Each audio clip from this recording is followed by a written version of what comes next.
Aunty, நம்ம தெல்லனிக்கு Vinayagar Chaturthi celebration நடக்க போது போல இருக்கு. இருக்கிற எல்லா ஹஸ்பண்ட்ஸுமே போய் அந்த விநாயகர் சதுர்த்தி செலிப்ரேஷனுக்கான அரேஞ்ச்மெண்ட்ஸ் தான் பண்ணிட்டு வராங்க.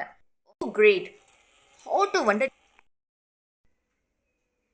அட டேசி, நம்ம ஸ்கூல் பஸ் வந்து அது பாப்பா கிளம்பல. ஓகேவா? கூடியிருக்கும் அனைவருக்கும் என் முதற்கண் வணக்கங்கள். அனைத்து மக்களுக்கும் விநாயகர் சதுர்த்தி நல்வாழ்த்துக்கள். எதற்கு நாம் இப்பொழுது விநாயகர் சதுர்த்தியை கொண்டாடுகிறோம்? நான் கூறுகிறேன், கேளுங்கள்.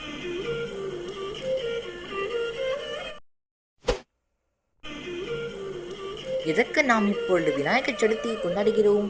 அந்த காரணத்தை தாங்கள் அனைவரும் அறிவீரா இல்லையா? இப்பொழுது நான் கூறுகிறேன், கேளுங்கள். ஒரு காலத்தில் கைலாயத்தில் பெருமான் பார்வதி தேவியும் வாழ்ந்து வந்தார்கள். அப்பொழுது பார்வதி தேவி குளிக்கச் சென்றார்கள். தாம் குளிக்கச் சென்ற பொழுது கைலாயத்தை காவல் காக்க ஒரு சிறுவனை உருவாக்கினார்கள். அந்த சிறுவனிடம் கூறினார்கள், இவ்வாறு நான் குளிக்கச் செல்வேன், நீ கைலாயத்தை பாதுகாக்க வேண்டும், அதோடு யாரையும் நீ உள்ளே நுழைய விடக்கூடாது என்று கூறி பார்வதி குளிக்கச் சென்றார்கள். அந்த சிறுவன் கையில் தடியோடு காவல் காத்து கொண்டிருந்தான். அப்பொழுது நந்தி தேவர் மற்றும் நந்தி அவருடைய சிவபெருமானின் கணங்கள் மற்றும் மற்ற தேவர்கள் உள்ளே நுழைய முயற்சித்தார்கள். அந்த பாலகன் அவர்கள் அனைவரையும் தடுத்து, இவ்வாறு உள்ளே செல்லக்கூடாது, என் தாயின் ஆணைப்படி என் ஆணையை நான் நிறைவேற்றிக் கொண்டிருக்கிறேன், யாரையும் உள்ளே நுழைய விட மாட்டேன் என்று கூறினான். சிவபெருமான் அங்கு பார்வதி தாயாரை சந்திக்க வேண்டும் என்று வந்தார். அவருடைய பாடைக்கும் அந்த பாலகன் தடையாக இருந்தான். அந்த பாலகன் கூறினான், இவ்வாறு என்னுடைய தாயார் உங்களை நுழைய விடக்கூடாது என்றார். ஏனெனில் அவர் குளிக்க வேண்டும் என்று கூறினார். அதற்கு சிவபெருமானோ மிகவும் கோபத்து உள்ளானார்.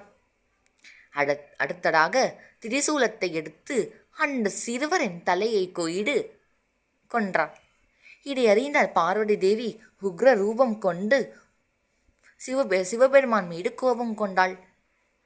சிவபெருமானோ கோபத்தை தணிக்க சிவபெருமான் யானை தலையை கொண்டு வந்தார். யானை தலையை அந்த சிறுவனின் உடம்பில் செலுத்தி ஒரு புது பாலகனை உருவாக்கினான். அந்த உருவாக்கப்பட்ட அந்த புது பாலகன் கஜானனன் என்று அழைக்கப்பட்டான், கணேசன் என்று அழைக்கப்பட்டார். அது மட்டுமல்லாது நாம் எந்த காரியத்துக்கு முன்னும் கணேசனை பூஜிக்கின்றோம். ஏனெனில் அவர் விக்னங்களை தீர்க்கும் விநாயகர். நம் காரியத்தில் விக்னங்களை தீர்த்து நம்மை அருள்பவர்.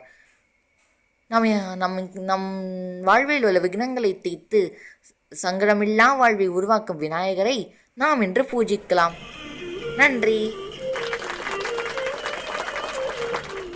பூஜிக்கும் மகா கணபதியை ஆராதிக்க வேண்டிய நேரம் தற்பொழுது வந்துவிட்டது. கணபதி ஸ்லோகம். சுக்லாபரதரம் விஷ்ணும் சசிவந்தம் சதுர்புஜம் பிரசன்னவர்தனம் ஜாயே சர்வ விக்னோபசாந்தயே பிரதுண்ட மகாகாய சூரியகோட்டி சமப்பிரபா நிர்விக்ன குருவே தேவ சர்வ காயேஷ சமப்பிரபா. எல்லாமே விநாயகர் கடவுளை நல்லா வேண்டிக்கோங்க மனசார. இப்போ நான் விநாயகரோட ஸ்லோகத்தை நான் படிக்கிறேன். மூஷிக வாகன மோடக ஹஸ்த சாமரகர்ண விளம்பிட சூத்திர வாமன ரூப மகேஸ்வர புத்திர விக்ன விநாயக பாத நமஸ்தே. அல்லல் போம் வல்லினை போம் அணை வயிற்றி பிறண்ட தொல்லை போம் போகா துயர் போம் நல்ல குணமடிகமாம் அருணை கோபுரத்தில் மேவும் கணபதி கழித்துழடக்கால். ஆன்மாக்கு நிம்மதியை தருவது இசைதான்.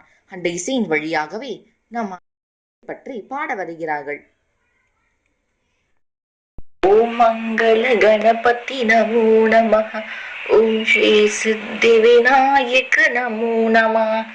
அஷ்ட விநாயக நமோ நமः. गणपति बापा मोरिया. ओम मंगल गणपति नमो नमः. ओम श्री सिद्धि विनायक नमो नमः. अष्ट विनायक नमो नमः. गणपति बापा मोरिया. ओम मंगल गणपति नमो नमः. ओम श्री सिद्धि विनायक नमो नमः. अष्टविनायक नमो नमः गणपति बापा मोरिया। ओम लंबोदराय नमः। ओम शुक्पकर्णाय नमः। ओम विघ्नराजाय नमः।